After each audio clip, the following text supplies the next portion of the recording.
Half of Los Angeles is unemployed. People are fleeing big cities in droves. The wealthy flee to safety shelters and flee the entire country. And there's great danger ahead of us. Hey everybody, JJ here.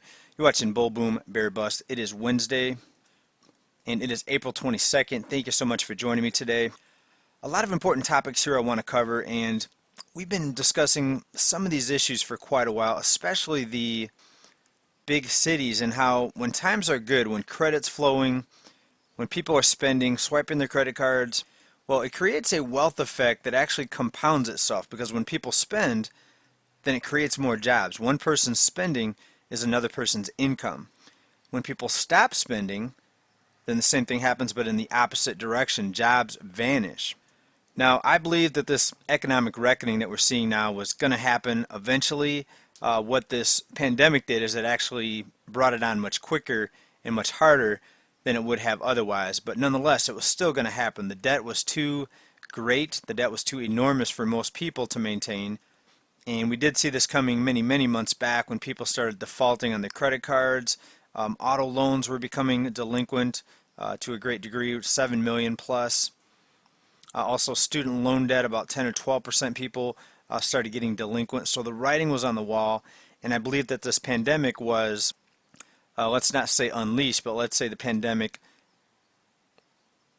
started spreading in just about the right time frame to put the blame solely on the shutdown because of the pandemic. So isn't it convenient, the timing of this, and how the bankers can now say, oh, it's the pandemic, it wasn't the economic system that caused all this mess. So let's go ahead and get into the news here. And this was a recent Forbes article. Less than half of Los Angeles County residents reported having jobs. And this is according to a survey that was put out by USC. And if you've been following the news, you know that just in the past 4 weeks, there have been over 22 million people filing for unemployment.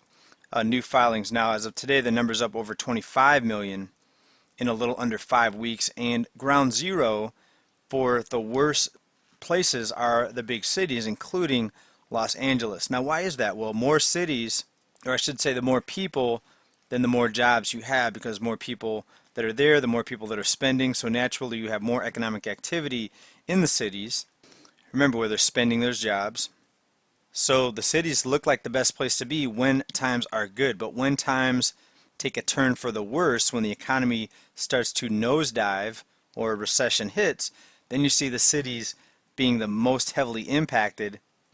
And what we're seeing now is many people are choosing to leave the city, and in some cases leave the entire country, the ultra rich. We're going to talk about that in a minute here.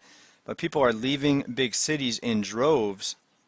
And of course, a lot of it is to get away from people because of the pandemic, and that's another smokescreen, that's another cover for the economic situation that we're headed into.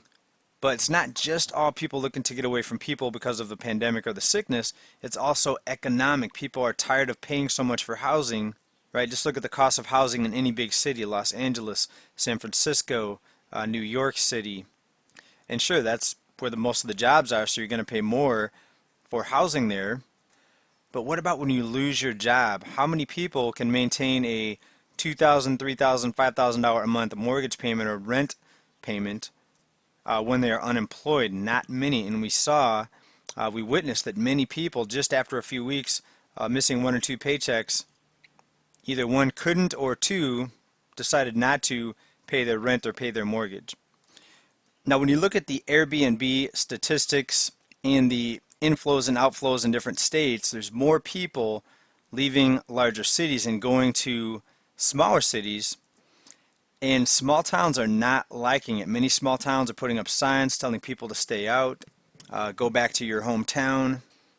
Also, many of these people have second homes and vacation homes further out in the country or in the mountains, and they're choosing to go to those other locations to wait this out.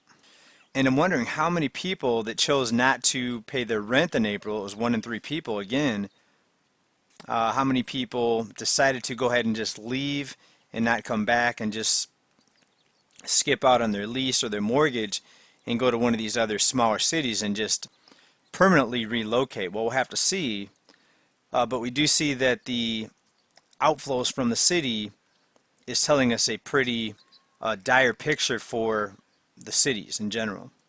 And another report here that backs this up, this is out of the Daily Mail. Droves of people are fleeing New York City permanently to live in the suburbs or smaller cities. So it's not just until this sickness passes. Many people are leaving permanently. And they're asking the question here, how are some of these cities going to bounce back once the lockdown is lifted? And it's not just people that are afraid of the high prices and afraid of being around other people. It's also the ultra wealthy. We have the wealthy now fleeing to safety shelters, including over in New Zealand. And this has been happening for a while. The wealthy have been preparing for this and building these bug out locations and safety bunkers and survival bunkers. But now we have a bigger outflow of these wealthy people over to other countries, including New Zealand, at these bug out locations. Take a look at some real quick here. New Zealand has become the #1 resort for escaping America. Those from Silicon Valley or Manhattan, if they're lucky enough to have caught the last international flight into New Zealand, they escaped to their multi-million-dollar luxury-designed doomsday bunkers. Bloomberg even had an article on this profiling how rich Americans escaped in droves, arriving in the isolated and beautiful New Zealand 1,000 miles off the coast of Australia. And New Zealand was among one of the least impacted countries on Earth when you look at the percent of the population that got infected. Now, some of these bunkers are buried 11 feet deep and made to withstand a nuclear blast. And many of these were manufactured in a tiny town in Texas, and some of them are the size of a football field. And these underground bunkers include full-size kitchens, libraries, pantries, medical rooms, and more. We'll go ahead and link to this floor design here if you are interested in taking a look at where some of these wealthy people are fleeing to and what type of setup they have awaiting them. So we've reported on this channel many times about how the pay rate has increased so significantly when you look at the average worker at a company compared to the CEO. The CEO typically gets bigger and bigger pay raises each year into the multi-millions of dollars, while the average worker might be lucky to get 2 or 3% increase per year. And now we see what the CEOs are likely doing with those millions and millions of dollars that they've earned through salary and stock buybacks and stock awards and bonuses. And all of this should be a warning sign to every one of us of what lies ahead of us. There could be great danger ahead. I believe there is great danger ahead. And I actually believe the danger is already here if you look at what's been unfolding so far. But what is going to fix this? Is there a cure? Is there not just a remedy for the sickness, is there a remedy for the sick financial system, for this economy? You let me know. Is this going to be turned around? Is there anything that can be done?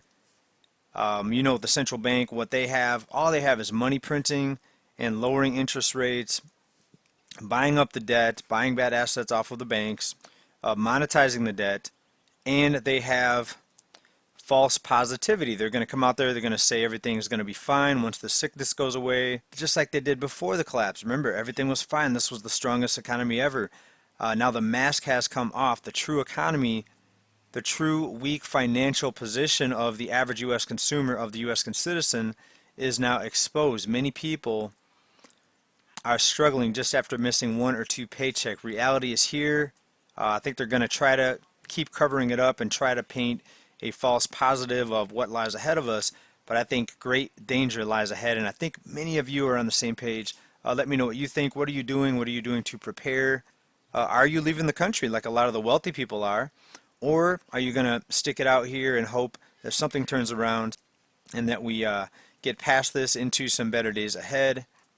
Are you bugging out in a mountain town? What are you doing? Like to hear from you down in the comments. Thanks everybody for watching this episode. Please hit that like and subscribe button if you haven't done it already. You do help support this channel. Also, just leaving a comment helps the channel. And what can we do? Well, let's try to talk about this financial situation with our friend and our family members. If you're not sharing these videos, maybe just talk about it yourself at the dinner table, on the phone, through text messages. Try to wake people up on what type of financial system we have here. And of course, as always, we'll be back with another update very, very soon. And we'll hope to see you again here at that time. Bye for now, everybody.